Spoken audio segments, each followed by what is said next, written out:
I was surprised when my family invited me to my sister's wedding, after years of silence, but wasn't so surprised when they used me as a stepping stone, so she could shine. So I made sure she fell hard. After years of radio silence, I got a wedding invite from my younger sister, Claire. Yeah, Claire, the golden child, the apple of my dad and stepmom's eye. The one I had not spoken to since cutting off the whole toxic mess that is my family. I mean, the sheer audacity, right? 7 years of nothing, no calls, no texts, no hey. How is life? And suddenly I am invited to this big fancy wedding.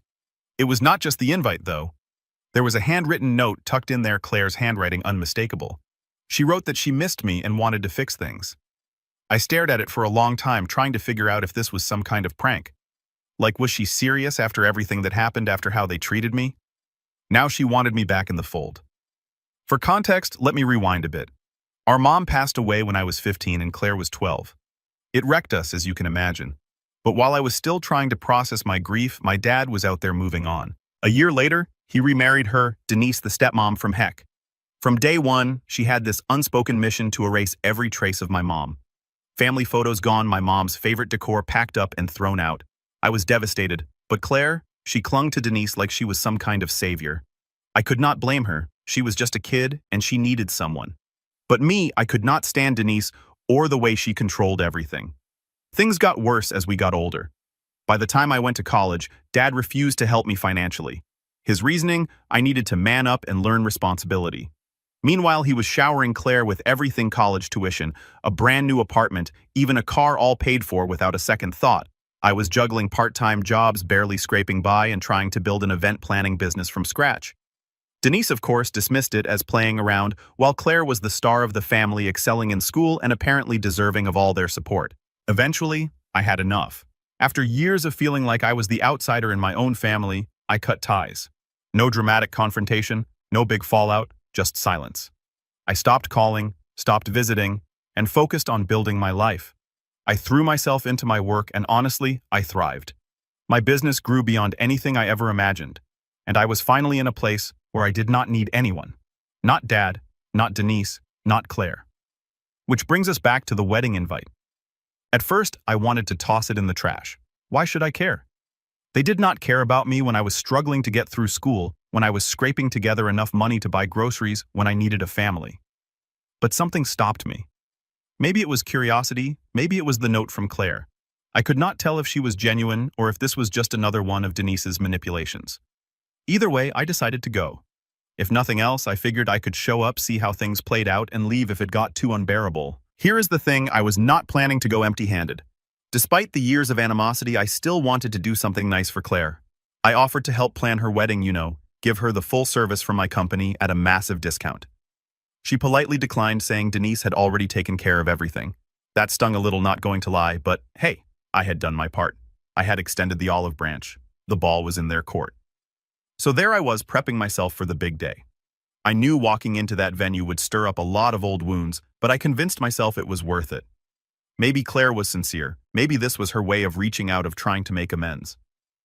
I did not have high expectations, but I held on to a sliver of hope. The night before the wedding, I could not sleep. Memories of the past kept flooding back: holidays, where I sat on the sidelines while Claire got all the attention, conversations where Denise belittled me in front of Dad, moments when I realized I was not part of the family anymore. I told myself it did not matter. I was going to the wedding for Claire, not them, and if things went south, I could always leave. I had nothing to prove to anyone. The next morning, I put on my best suit, got in my car, and drove to the venue. I arrived early because, well, that is just how I am. I am a planner, always have been. The place was breathtaking: high ceilings, lush flowers, the works. They had clearly spared no expense. As I walked through the doors, I felt a mix of nerves and unease. This was my first time seeing my family in almost a decade. Would they welcome me, ignore me, tear me apart? I had no idea. When I spotted Claire, she looked radiant. She came up to me, gave me a warm hug, and thanked me for coming. For a moment, I thought, okay, maybe this will not be so bad. But then I saw Denise. She was standing off to the side, watching me like a hawk. Her smile did not reach her eyes, and I could tell she was not happy I was there. "Welcome," she said, her voice dripping with fake sweetness. "Still running that little party business of yours?" I gritted my teeth and smiled back. "It is going well, thanks." She smirked, clearly unimpressed, and turned her attention to someone else. "Classic Denise." I shook it off and found my seat. The ceremony was beautiful, I will give them that. Claire looked genuinely happy, and for a while I forgot about all the tension. But deep down I knew the peace would not last. This was my family after all. Drama was inevitable. Walking into the reception hall, I felt a knot tighten in my stomach. It was not the venue because, let us be real, the place was stunning. The chandeliers sparkled like something out of a magazine. The tables were set with silverware so polished I could see my reflection, and the floral arrangements looked like they had been imported straight from heaven. No, the knot was not from the decor. It was from the inevitable. This was the first time I had faced my family in nearly 7 years, and I knew what was coming. I made my way to the seating chart, scanning the list to find my name. The knot in my stomach turned into a sinking feeling when I found it table 14. I did not need a map to know where that was. Weddings are practically a blueprint: immediate family at the prime tables, then close friends, then extended family, and finally, the random stragglers. Table 14 was firmly in the "we do not care if you are here" zone. When I got there, I realized the insult was not subtle. My table mates were distant relatives. I barely remembered Aunt Lydia, who constantly mispronounced my name, and reeked of mothballs, and Uncle Roger, who spent every family gathering droning on about his coin collection. The other 2 people at the table, I did not even know who they were. Meanwhile, I spotted Claire's friends and Denise's family, all cozied up near the dance floor. Dad and Denise were front and center, naturally basking in their self-appointed VIP status. I could not help but laugh to myself. This was so on brand for them. 7 years of no contact, and they still managed to make it clear I was an afterthought. Fine, I did not come here for the seating arrangement. I came for Claire, or so I told myself. I tried to keep my cool. I poured myself a glass of water, glanced around the room, and pretended I was not bothered. But then the first landmine of the evening walked straight up to my table, Dad, and he was clearly drunk. Now I knew this was not going to be a pleasant interaction. Dad does not do pleasant when he drinks. He does loud, rude, and completely inappropriate. True to form, he slammed his hand on the table, making Aunt Lydia jump. "What the heck are you doing here, Matt?" he slurred. "You were not supposed to come." I stared at him, stunned. "I got an invitation," I said, trying to keep my voice calm. "I even pulled it out of my pocket as proof." "Claire invited me." He snorted. "You should have stayed where you belong. You are just here to embarrass us. Are not you? Showing up with your little party business like it means something." His voice was getting louder, and I could feel eyes turning toward us. My face burned with a mix of anger and humiliation, but I kept quiet. Before I could respond, Denise appeared at his side, perfectly timed as always. "Matt," she said, her tone dripping with mock concern, "do you even make enough to buy that suit, or is it rented?" She gave me this smug little smirk, as if she delivered the punchline of the century. I looked at her, then back at Dad, and realized there was no point. You cannot reason with people like them, especially not when they are drunk on booze and their own sense of superiority. So I did the only thing I could do. I stood up, smoothed my suit, and said, "Excuse me." I walked away without another word. I did not head straight for the door, though. I wanted to take a moment to clear my head, so I wandered outside to the patio. The night air was cool, and for a moment it felt like I could breathe again. But the voices from inside kept ringing in my ears: embarrassment, little party business. God, they could not even let me exist without tearing me down. I leaned against the railing, staring out at the garden, trying to decide what to do next. Leave and never look back. Go back inside and pretend none of it bothered me. Neither option felt right. I was lost in thought when I heard the music start up inside, cheerful, upbeat, completely at odds with how I felt. That is when I realized I could not stay. I did not owe these people anything, least of all my time or energy. I made my way back inside, sticking to the edges of the room to avoid being noticed. On my way out, I glanced over at the event staff. They were setting up for the next course, arranging plates with an efficiency I could not help but admire. Something about them felt familiar. I slowed down, watching them move, and that is when it hit me. I knew these people. These were not just random staff members. They were my employees. My mind raced. My company had recently acquired a smaller event planning business, and it turned out this wedding was one of their gigs. No wonder the setup looked so polished. It was my team doing the work. I felt a strange mix of emotions: pride, surprise, and most of all, a growing sense of irony. Claire and Denise had hired my company without even realizing it, or maybe did realize it and just did not care. Either way, the power dynamics of the evening had just shifted dramatically, and for the first time all night, I felt like I had the upper hand. I stepped to the side and pulled out my phone, dialing my operations manager. When she answered, I kept my voice low. "Hey, quick question," I said. "This wedding, are we running it?" There was a pause. Then, "Yeah, why?" I could not help but laugh. "No reason," I said. "Just wanted to confirm." I hung up and stared back at the room. As I stood there, still processing the fact that my team was running the wedding, I had just been humiliated, and a realization hit me like a freight train. Everything, the flowers, the lighting, the perfectly timed dinner service, was being executed by my company. Claire and Denise had unknowingly or maybe knowingly hired me to bring their dream wedding to life. I could not decide whether to laugh or scream. Part of me wanted to storm back inside and announce, "Hey, guess what? All this, it is mine." But the more calculating part of me knew there was a better way to handle this. After all, Dad and Denise had gone out of their way to insult me, treating me like I did not belong. If they did not want me there, they sure as heck did not deserve the work of my team. I dialed my operations manager again, my hands shaking not from fear, but from adrenaline. "Hey, Kate," I said, trying to sound calm. "Can you confirm the client's contract for tonight?" "Sure, Matt," she said, clearly puzzled. "Why?" "I will explain later. Just tell me, does the contract include the usual termination clause?" Kate did not even have to look it up. "Yep. Hostile or discriminatory behavior towards staff or management gives us the right to terminate services immediately."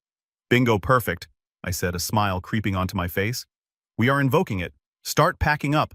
There was a pause on her end, and I could practically hear the gears turning in her head. "Wait, what happened?" she asked. "Is everything okay?" "Let us just say the client has made it clear they do not want me or us here," I replied. "I will fill you in later. Just trust me on this one." Kate did not hesitate. "Got it. I will handle it." I hung up, my heart pounding. This was it. If Dad and Denise thought they could treat me like trash and still enjoy the fruits of my labor, they were in for a rude awakening. I was not doing this out of spite, okay, maybe a little, but mostly because it felt like the right thing to do. I was not about to let them disrespect me while benefiting from my hard work. It was not personal, it was business. Back inside, the reception was in full swing. The music was playing, guests were mingling, and servers were bringing out the first course. Everything seemed perfect on the surface, but I knew the chaos was about to unfold. My team moved like a well-oiled machine, discreetly packing up equipment and supplies while keeping up appearances. Guests did not notice anything at first, which was a testament to their professionalism. I stayed outside watching from the patio as the plan unfolded. My team began taking down floral arrangements, rolling up table linens, and quietly clearing out decoration. It was like watching a magician make an entire room disappear without anyone realizing it. Denise might have been able to belittle me, but she could not touch the quality of my work or my employees. The first sign of trouble came when the lighting crew started dismantling the uplights around the room. A few guests noticed pointing and whispering to each other, but no one said anything yet. Denise, of course, was too busy holding court at her table to realize what was happening. Dad was nowhere to be seen, probably off nursing another drink. As more and more decorations disappeared, the whispers grew louder. Finally, one of the servers walked over to Denise and said something to her. Her face went from smug to furious in a matter of seconds. She shot up from her chair and marched across the room, heels clicking like gunshots against the marble floor. I could hear her from the patio. "What is going on? Why are they taking everything down?" The server looked genuinely terrified. "I do not know, ma'am. You will have to ask the event manager." That is when she spotted Kate, who was calmly directing the staff. Denise stormed over, her voice escalating with every step. "What is this? What the heck are you doing?" Kate did not flinch. "We are following the terms of the contract, ma'am. Services are being terminated due to hostile behavior toward our management." Denise blinked. "What hostile behavior? Who even is your management?" Kate gestured toward the patio where I was standing. Denise turned, her eyes narrowing as she saw me. I gave her a small wave, my expression as neutral as possible. She stormed outside, her face red with rage. "You," she hissed, "you cannot do this. This is Claire's wedding, and this is my company," I replied, my voice calm. "You made it clear earlier that you do not respect me or what I do, so why would you want my services?" Her jaw dropped. "You are doing this to punish me, to ruin Claire's wedding." I shook my head. "This is not about Claire. It is about the way you and Dad treated me. You cannot humiliate me and then expect me to provide top-tier service. That is not how this works." Denise sputtered, trying to come up with a response. Before she could, Kate walked over and handed me a clipboard. "We are ready to roll out," she said. "Everything is packed." I nodded. "Thanks, Kate. Great work as always." Denise looked like she was about to explode, but I did not stick around to find out. I handed her my lawyer card and said, "If you have any questions about the contract, feel free to reach out to our legal team. Have a great evening." And with that, I walked away, leaving her standing there speechless. The aftermath was even more chaotic than I anticipated. By the time my team rolled out, the reception hall was practically bare. The chandeliers still hung from the ceiling, but that was about it. No flowers, no table settings, no uplights. Guests were standing around confused and whispering. Claire looked like she was on the verge of tears, and for a split second I felt guilty.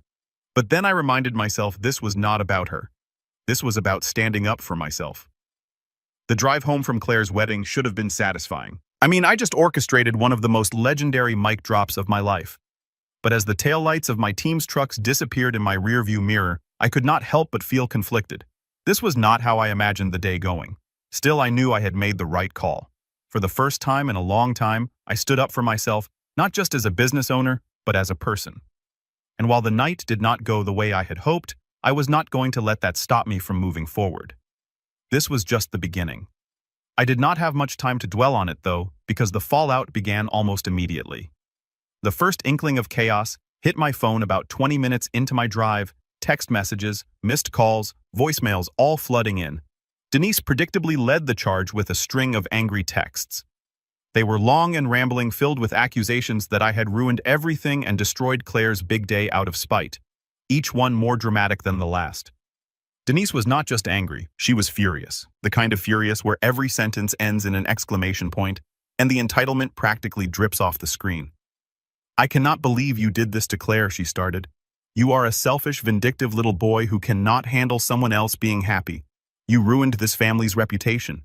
Do you have any idea how humiliating this is?" Oh, but she was not done.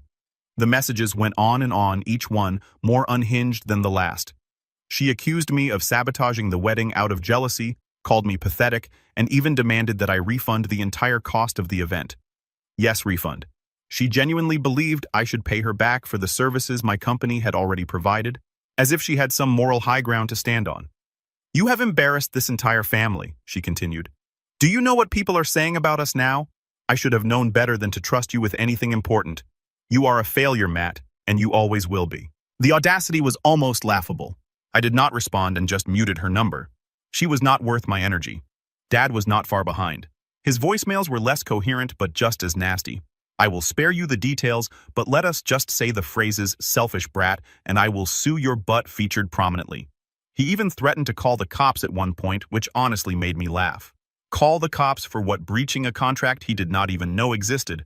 Good luck with that. The most surprising message, though, came from Claire. I had expected anger from her too, but when I finally read her text, it was not what I anticipated. "Why would you do this to me?" she wrote.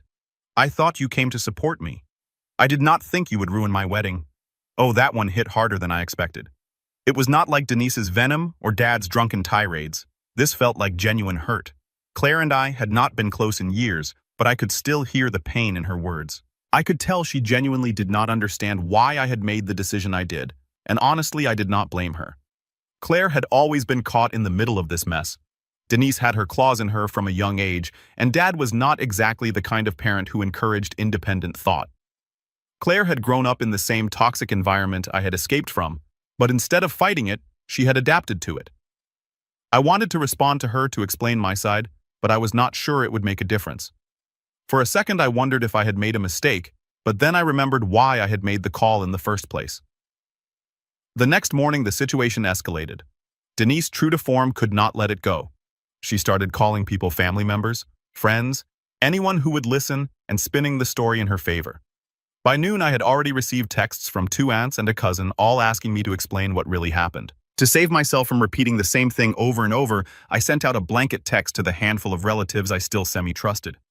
Long story short, I was insulted, disrespected, and treated like an outsider, so I terminated my company's services per the terms of the contract. If you have questions, ask Denise. If you want the truth, ask the venue staff. I am done defending myself. One of my aunts responded almost immediately. Good for you, she wrote. We saw how Denise treated you at Thanksgiving 5 years ago. She has always been awful to you. I am just sorry Claire got caught in the middle. Her support caught me off guard. I had spent so many years assuming the entire family had written me off that I had not even considered the possibility that some of them might be on my side. It was a small comfort in the middle of a storm. Then came the unexpected fallout from the guests. By the afternoon, I started getting emails and inquiries, business inquiries. Apparently, word had spread among some of the wedding attendees about what had happened, and a few of them were impressed with how my team had handled the situation. One woman, who I vaguely remembered as a family friend of Claire's in-laws, reached out to say she admired the professionalism of my staff. I heard what happened, she wrote, and I just wanted to say, your team handled everything with incredible grace. It was clear the issue was not with your company, but with the family. I am hosting a charity gala in a few months and would love to work with you if you are available. Talk about a silver lining. I responded immediately, thanking her for her kind words and setting up a time to discuss the event. Within a few hours, I had received 3 more similar emails from other guests. It was surreal. The same wedding I had been accused of ruining was now turning into free publicity for my business. Denise's attempts to humiliate me had backfired spectacularly. Of course, Denise was not done. By evening, she had escalated her campaign against me to the digital realm. I discovered she had left a scathing review about my company online, accusing us of being unprofessional and unreliable. The review was filled with outright lies, claiming we had arrived late, provided poor service, and abandoned the event without warning. Thankfully, I was prepared for this. I contacted my lawyer immediately, and within hours we had sent Denise a cease and desist letter warning her that any further false statements would be treated as defamation. The review was removed the next day, and as far as I know, she has not tried to post anything else since. Denise had apparently decided to escalate her entitled tantrum to new heights. The next morning, while I was reviewing my emails, I got a call from my lawyer. You are going to love this one, she started, her tone dripping with sarcasm. Claire's family is threatening to sue you for breach of contract. I actually laughed out loud. You are kidding, I said. On what grounds? They are claiming you abandoned the event and caused irreparable damage to Claire's wedding, my lawyer replied. They are demanding a full refund and additional damages for emotional distress. The absurdity of it almost made me spit out my coffee. Emotional distress because I enforced a clause they agreed to? That is rich. My lawyer chuckled. Do not worry, Matt. This is nothing more than a scare tactic. Their lawyer, if you can even call him that, sent a laughably vague letter with no specifics. I will draft a response, but they do not have a leg to stand on. A few days later, Denise's attempt at a lawsuit reached its next ridiculous stage. Their lawyer, who I later learned was one of Dad's poker buddies, sent another letter claiming my decision to terminate services had caused public humiliation and significant financial loss. He even threw in some inflated numbers for the supposed value of the event decorations and catering services. The best part, the letter also accused me of being malicious and vindictive for taking down the decor during the event. The plaintiff's family was subjected to public embarrassment, it read. The abrupt removal of event services tarnished the reputation of the hosts and caused irreparable harm to their social standing. I could not stop laughing as I read it. Denise was genuinely trying to paint herself as the victim in a scenario she had entirely created. The irony was so thick you could cut it with a knife. My lawyer, however, was far less amused. They are trying to throw mud at the wall and see what sticks, she said during our next call. Their entire case hinges on the idea that you violated the contract, but the clause you invoked is ironclad. We will respond formally, and I will make it clear that pursuing this further will only waste their time and money. The legal back and forth dragged on for about 2 weeks. Denise and Dad kept pushing, likely because their lawyer did not have the guts to tell them they had no chance of winning. Meanwhile, my lawyer was working behind the scenes to compile all the evidence we needed to shut this down for good. We had everything: the original contract signed by Claire, which clearly outlined the termination clause, witness statements from my staff, who had been present when Denise's hostile comments were made, and the venue security footage from the venue. The cameras had captured everything, including Dad's drunken tirade and Denise berating my team. When the footage was brought to their lawyer's attention, the case crumbled almost instantly. My lawyer sent a final letter laying out the evidence in excruciating detail and warning them that if they continued to pursue the matter, we would countersue for defamation and legal fees. 2 days later, I got an email from my lawyer. They have dropped the case. No further action required. The most surprising fallout, though, came from Claire's new husband, Adam. He called me a few days after the wedding. I almost did not answer, but eventually out of curiosity, I answered. "Hey, Matt," he said, his tone awkward. "I know Claire wants to talk to you," he continued. "She feels terrible about everything. She is just, I do not know, scared. She is stuck between you and Denise and it is tearing her up." I sighed. "I get it, but if she wants to talk, it has to come from her. I will tell her," he promised. I hung up feeling strangely hopeful. Maybe Claire and I still had a chance to mend things, maybe not. Either way, I had finally stood up for myself, and that was a win in my book. A few weeks after the chaos settled, I got a text from Claire. "Hey, can we meet up? I feel like we need to talk." I stared at the message for a long moment, unsure of how to feel. On one hand, it was Claire reaching out, the same Claire who had stayed silent while Denise and Dad humiliated me at her wedding. The same Claire who had watched my company, the company I built from nothing, get insulted and then did not say a word as I walked out. On the other hand, I could not shake the nagging doubt. What did she want from me now? Was this an actual olive branch, or was she just here to smooth things over for her own sake? Against my better judgment, I agreed to meet her. "Sure, let me know when and where," I replied. We met at a small cafe one I used to go to back when I was starting my business. It was neutral ground, but I could not help but feel a tension in the air as I walked in. Claire was already there, sipping a coffee. She looked up and smiled, an awkward, forced smile that did not quite reach her eyes. "Hey," she said, gesturing for me to sit. "Hey," I replied, taking the seat across from her. There was a long pause before she spoke. "I am really sorry about everything that happened at the wedding," she began. "It got so out of hand, and I know Denise and Dad said some things they should not have." I raised an eyebrow. "Some things?" She shifted uncomfortably in her chair. "Okay, a lot of things, but you have to understand they were stressed. Weddings are a lot of pressure and emotions were high. It was not personal." I let out a bitter laugh. "Not personal, Claire. They called me an embarrassment. They mocked my business, belittled me, and basically told me I should not have been there. How is that not personal?" She sighed, as if I was the one being unreasonable. "Look, I am not saying what they did was right, but you pulling out the way you did was not fair either. You ruined the reception, Matt. People are still talking about it." There it was, the real reason she wanted to talk. "So this is not about what they said or did," I said, my tone icy. "This is about how it made you look." "That is not what I am saying," she replied quickly, though the defensive edge in her voice told a different story. "I just think you could have handled it differently. You did not have to punish everyone because of what Denise and Dad said." I stared at her, trying to decide if she actually believed what she was saying or if she was just parroting Denise's narrative. "Punish everyone," I echoed. "Claire, they hired my company. They insulted me, the owner, in front of everyone. They did not even bother hiding their disdain. You expect me to just stand there and take it?" "I expected you to think about someone other than yourself," she shot back. "This was not about you. It was my wedding. Do you know how humiliating it was when everything fell apart? People were asking me what happened, and I did not know what to say. I had to deal with the fallout while you just walked away." I leaned back in my chair, stunned. "So that is what this is about. Not what they did, not how they treated me. It is about how it inconvenienced you." "That is not fair," she said, her voice rising slightly. "I am trying to fix this, but you are making it impossible." "Fix it," I repeated. "Claire, you have not once acknowledged what I went through.